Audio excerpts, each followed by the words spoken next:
E se eu te disser que muito provavelmente você já bebeu o mijo de um pirata do século XVII, você acreditaria? Bom, bem, fica comigo ao longo desse vídeo que eu vou te contar mais ou menos de onde é que vem essa linha de raciocínio. Recentemente eu estive na praia e isso me fez pensar um pouco sobre um livro que eu li há algum tempo, faz bastante tempo na verdade, né? What is Life, do Schrödinger, né? Tem a versão em português, né? O que é vida.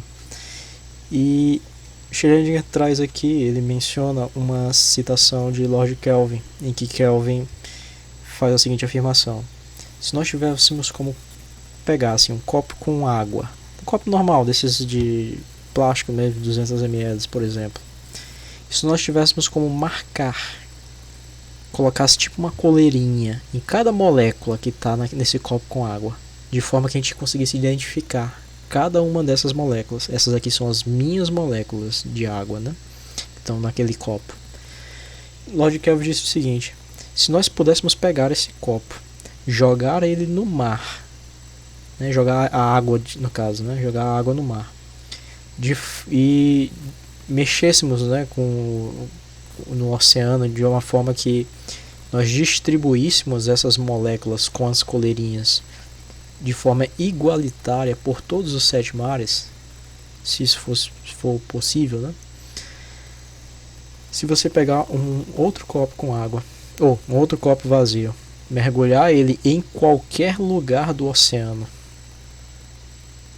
e você for atrás de saber se há alguma das suas moléculas originais, né, aquelas que têm as coleirinhas, segundo Lord Kelvin, você vai encontrar 100 das moléculas originais.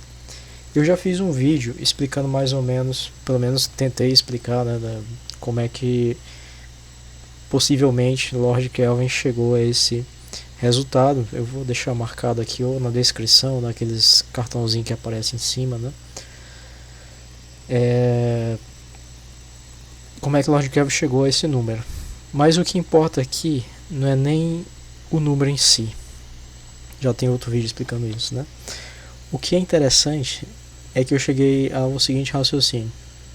Ora, se com um copo de água pequeno você consegue reencontrar 100 das suas moléculas originais, então muito provavelmente, eu pensando, né, eu já urinei muito mais do que um copo de água no mar, principalmente quando eu era criança, né, eu ia tomar banho no mar.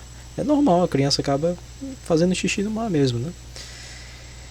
E aí eu pensei, pô, se eu urinei mais do que aquelas 200 ml de um copinho, muito provavelmente, se eu engoli a água do mar, e provavelmente deve ter engolido em algum momento brincando na água, eu devo ter consumido minha própria urina, provavelmente, né?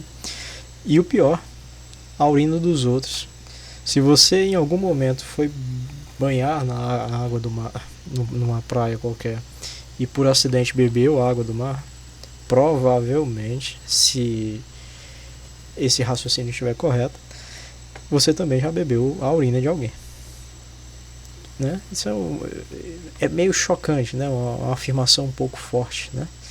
Desde que a suposição para que esse argumento seja válido é que as moléculas originais tenham tido tempo suficiente para se distribuir de forma igualitária por todo o oceano, né? Por isso que eu citei um pirata do século XVII, porque aí seriam, sim, um pirata vivia no mar e provavelmente seus dejetos iam acabar no mar, e ao longo desses 3, 4 séculos é de se esperar que houve tempo hábil para que essas moléculas dos dejetos originais do pirata se distribuíssem por todo o oceano, né? Bom, só que isso que eu estou falando obviamente não é verdade, né? Assim, a questão de consumir urina.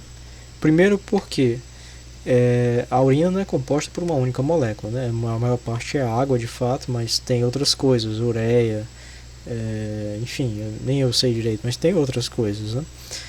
E é a união desses elementos que faz a urina ser a urina, e não seus elementos individuais. Então, para de fato essa afirmação estar correta, que você está bebendo a urina de alguém, teria que ser todas aquelas moléculas constituintes originais se reencontrando por acidente naquele local e em que você acidentalmente bebeu água do mar, para que isso que eu falei esteja correto. O que também não é estatisticamente improvável, né? Mas isso não importa. O que importa é que Lord Kelvin, como eu expliquei lá no outro vídeo, ele fez essa citação, né? Ele criou essa situação fictícia para ilustrar o quão pequeno, através do espanto, né? Você fica espantado com esse número, e porque você compara, né, a água do mar e a água que se tem num copo, e você fica abismado como a água do mar é muito maior, tem uma quantidade, um volume muito maior do que o volume de um copo. E aí você fica abismado quando ouve esse número de 100 moléculas de água originais. Lord Kelvin fez isso de propósito, para criar um choque na percepção da pessoa, para que ela fique espantada e induzir a ela a compreensão de o quão pequenos são os átomos. A gente não tem noção de quanto isso é pequeno e quanto nós somos grandes comparado a isso.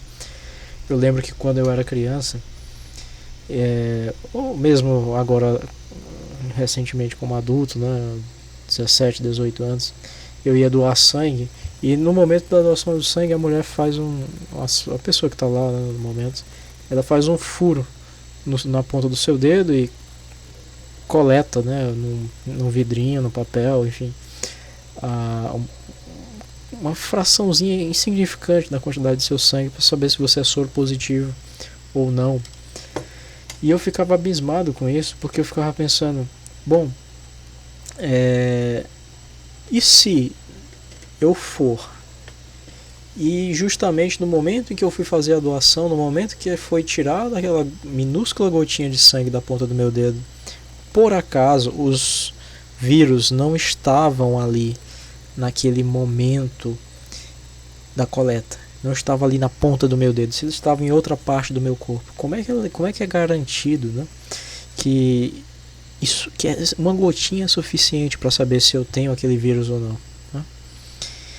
Acontece que, assim como na história do Lord Kelvin, a gente às vezes perde a noção de o quão pequeno são as moléculas, os átomos, os vírus, as bactérias, né? São muito pequenos. Eu sei que a tela está um pouco escura, mas o que importa aqui, no caso aqui, é a minha voz, né, que está sendo dito. Essas coisas são muito pequenas, de forma que, assim como na história do Kelvin, embora o volume do copo seja muito menor do que o volume do oceano, de água que tem no oceano, a razão, volume do copo dividido pelo volume do oceano, é um número muito maior do que a razão entre o volume de uma molécula de água e o volume do copo. É aí que está a sacada da coisa, né? Essa razão, essa segunda razão que eu mencionei, ela é muito menor do que a primeira. E da mesma forma, para mim, eu como homem adulto, eu devo ter aí em torno de 5 litros de sangue, mais ou menos. Para mim, 1 ml, ou até, eu acho que até menos do que 1 ml, que é aquela gotinha que sai quando o nosso dedo é furado, é muito pouco, é muito pequeno. Para mim é muito pequeno. Mas para um vírus aquilo é uma imensidão, aquilo é um oceano. Ele é muito menor do que aquela gotinha de sangue que foi coletada. E é daí que está a compreensão da coisa, né? E também isso ilustra pra gente o quanto é importante a gente evitar contaminações de qualquer tipo, porque e essa história ilustra, né, que uma pequena contaminação, uma pequena um lixo jogado no meio ambiente, no local errado, ele pode estar levando vírus que pode vir a se difundir numa região onde ele tenha chances de se proliferar. Às vezes você joga um contaminante, um agente contaminante qualquer na beira de um lago, ou na beira de um rio, sei lá, por acidente ou propositalmente, achando que aquilo ali é insignificante para o todo, e de fato, em termos de percepção do mundo macroscópico, parece que é. Mas essa história ilustra bem que não é necessário ser grandes contaminantes para que possa se fazer grandes estragos, né? A gente sabe que um único vírus pode dar origem a milhões deles se ele encontrar um ambiente propício para isso, né? Então eu acho que essa história, eu achei essa história muito rica, esse pensamento também muito rico. Se você discorda de alguma coisa que eu disse, se eu cometi algum erro, por favor, coloque aí nos comentários, para eu poder aprender, me corrigir se tiver raciocinado alguma coisa de forma errada. Mas eu achei esse raciocínio bastante interessante. E eu vou encerrar esse vídeo por aqui. Porém, antes de encerrar, eu quero tirar esse susto que eu implantei com o título do vídeo, com o início da minha fala nesse vídeo, né? Você não tem que se preocupar em tomar cuidado de eu não posso botar minha cabeça debaixo da água do mar. Pessoal, esse raciocínio ele foi só um clickbait mesmo, uma coisa mesmo para chamar a atenção, assim como foi a intenção original de Lord Kelvin, né? Era para causar um espanto, para chamar a atenção de o quão pequenos são os átomos. Eu também criei esse vídeo com esse título chamativo, né, para espantar mesmo, mas não é a realidade da coisa. Você não tem que se preocupar porque eu não quero que isso aconteça, eu não vou tomar cuidado para nunca chegar perto da água do mar. Não é assim, né? Primeiro que para esse raciocínio estar correto, né, você tem que imaginar que as moléculas tiveram tempo e condições para se difundir de forma igualitária por todo o oceano. E isso não é assim trivial, né? Porque existem várias correntes marítimas, a temperatura influencia, né? A temperatura modifica o grau de agitamento das moléculas. Na superfície é uma temperatura, nas profundezas é outra temperatura. Tem ventos que influenciam as ondas. Enfim, é muito complexa a maneira como a água se comporta, e com certeza não é linear nesse caso, né, das ondas do mar, porque tem várias variáveis, e o escoamento certamente na maioria dos casos não pode ser considerado laminar. Então é uma mecânica não linear. Não é fácil prever se há a possibilidade ou não dessa difusão acontecer de forma igualitária, né?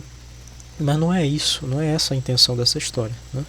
Não é causar medo de você ficar com nojinho de entrar na água do mar, não é essa a intenção, nunca foi, né?